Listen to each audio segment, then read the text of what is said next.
अध्यक्ष महोदय, मला मंत्री महोदयांना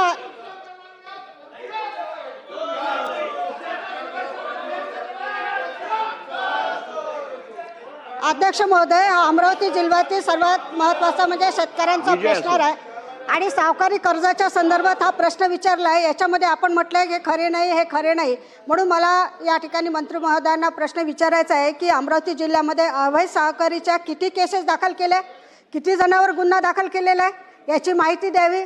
आणि त्याचसोबतच दुसरा महत्त्वाचा प्रश्न आहे की पंतप्रधान किसान सन्मान योजना आपण अंतर्गत किसान क्रेडिट कार्डच्या सुविधा आपण उपलब्ध करून देतो, तर किती लाभार्थ्यांना याचा लाभ आपण मिळवून दिला याचं आपण शासनाने उत्तर द्यावं।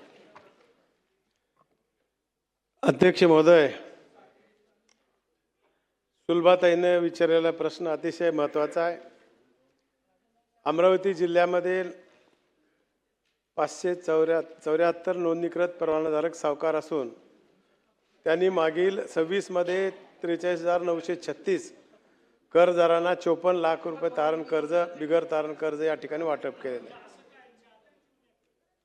राज्यात सन 25-26 डिसेंबर 25 अखेर 12,211 परवानाधारक सावकार आहेत। त्यांनी एकूण 554,950 कर्जदारांना रक्कम 1287.93 कोटी रुपयाचं कर्ज, शेतीविषयक आणि बिगर शेती कर्ज वाटप केलेले आहे। सावकारी व्यवसायाचे ठिकाण यापूर्वीच्या काळामध्ये असं नव्हतं, सावकार आपला घरी बसूनच सावकारकी करायचा।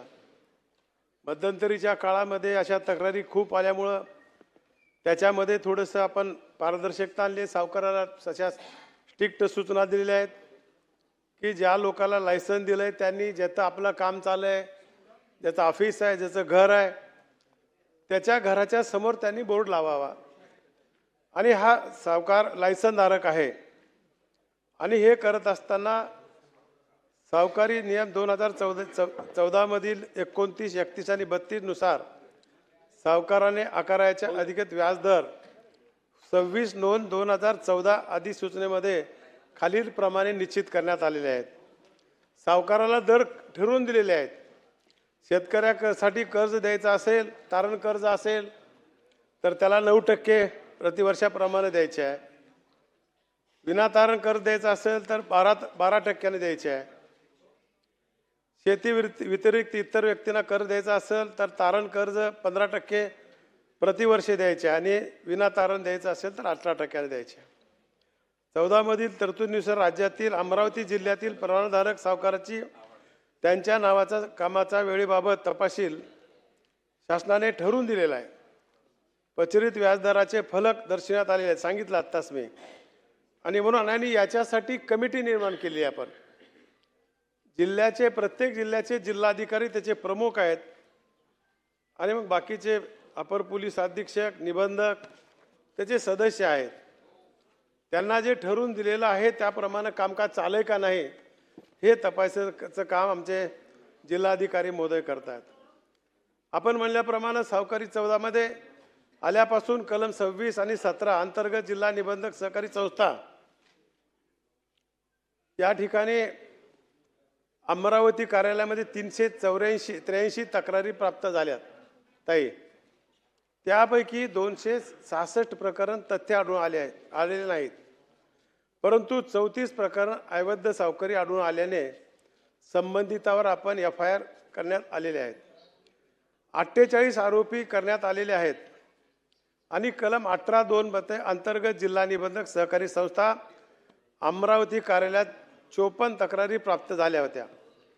त्यापैकी 44 प्रकरण निकाली काढण्यात आलेली असून त्यातील 16 प्रकरणामध्ये 20 हेक्टर 24 आर शेत जमीन 3,63,400 अर्जदारास परत करणारे आहेत।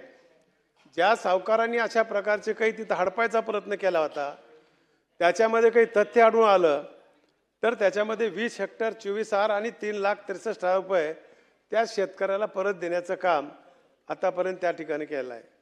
नूतनीकरणासाठी 10,776 अर्जाचे नूतनीकरण करण्यात आलेले आहेत। आज इथं बघितलं आपण सावकाराची दरवर्षाला नूतनीकरण असतंय आणि 1,435 नवीन परवाने देण्यात आले आहेत।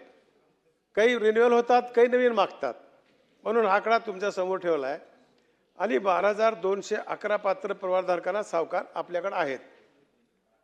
आणि राज्यात सावकारी कायदा आल्यापासून अवैध सावकारीबाबत 11,502 तक्रारी प्राप्त झाल्या असून 1,219 प्रकरणामध्ये महाराष्ट्र सावकारी नियम अधिनियम 2014 मधील 18(2) सांगितल्याप्रमाणे 830.42 हेक्टर जमीन परत करण्यात आलेली आहे. तसेच एकूण 549 प्रकरणात गुन्हे दाखल करण्यात आले आहेत. शेतकऱ्याने सुलभतेने नवीन पीक कर्ज उपलब्ध करून देण्यासाठी शासन विशेष सवलती योजना लागू केलेल्या आहेत.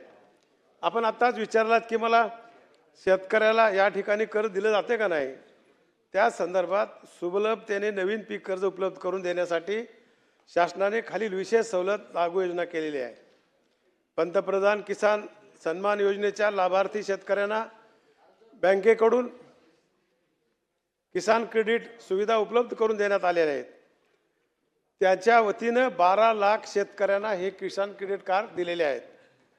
आणि 2 बँकाकडून शेतकऱ्यांना दिल्या जाणाऱ्या किसान क्रेडिट कार्ड सुविधेमध्ये कृषीपूरक व्यवसाय, जसे केवळ कृषीपूरकच नाही तर मधल्या काळामध्ये आपण मत्स्य व्यवसायाला देखील कृषीचा दर्जा दिलेला आहे. पशुसंवर्धना देखील याच्यामध्ये समाविष्ट केला आहे. याच्यासाठी स्वतंत्र कर्ज मर्यादा मंजुरीबाबत केंद्र शासनाने अनेक उपाययोजना केलेल्या आहेत. आज आपल्या राज्यामध्ये बघितलं तर एक 5-7 बँका अडचणीत आल्यात. एक वर्धा बँक आहे, Nagpur bank, Buldhana bank, Nashik bank, Dharashiv, Beed. इथं शेतकऱ्याला कर्ज भेटू शकत नाही. तर त्या ठिकाणी या जिल्हा बँकेची एनओसी घ्यायची आणि राष्ट्रीय बँकाकडून त्यांना पीक कर्ज देण्याची व्यवस्था या ठिकाणी केलेली आहे.